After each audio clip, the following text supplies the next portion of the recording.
Welcome to History in Minutes, where we turn the ancient world into bedtime stories with a twist. Today, we're heading to the land of gods, sandals, and way too much olive oil, ancient Greece. Ancient Greece wasn't just one big country.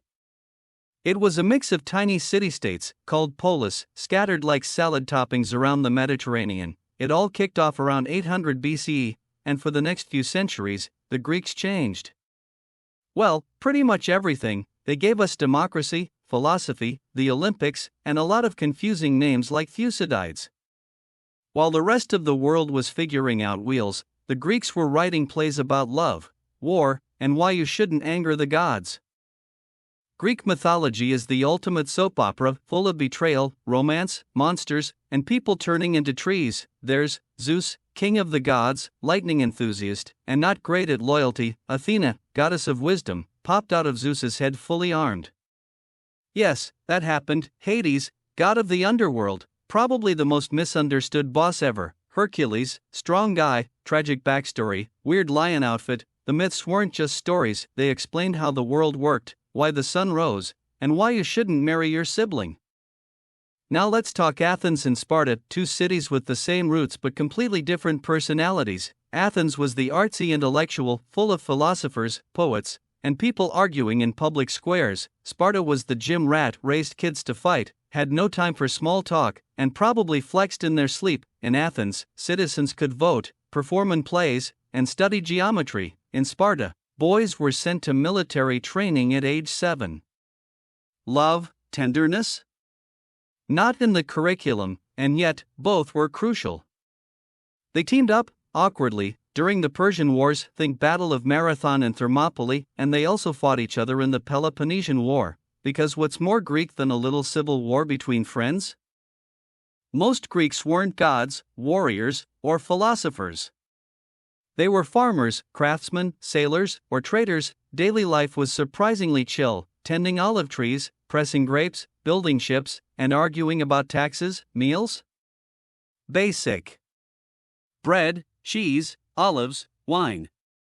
Occasionally fish, rarely meat. Social roles were strict. Men ran politics and public life. Women mostly stayed home unless they lived in Sparta, where they trained, owned property, and yelled at boys to be tougher. Children learned by watching, memorizing poetry, and trying not to anger their teachers. There were no school bells, but there were flutes and sandals. Festivals were frequent. They involved music, sacrifices, and lots of wine.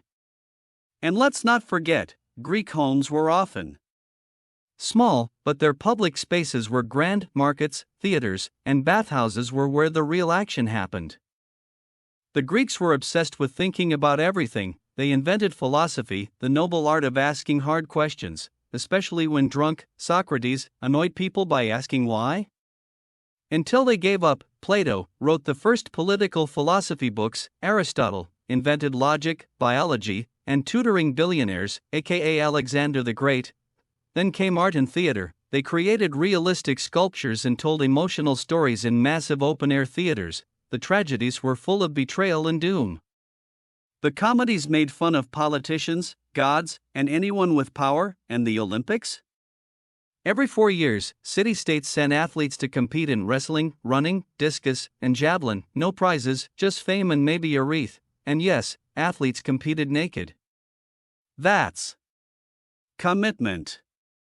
Eventually, Greece fell to Macedonia, thanks, Alexander, then Rome, but its legacy never disappeared. Greek culture spread across Europe, Asia, and North Africa. Roman gods were just renamed Greeks.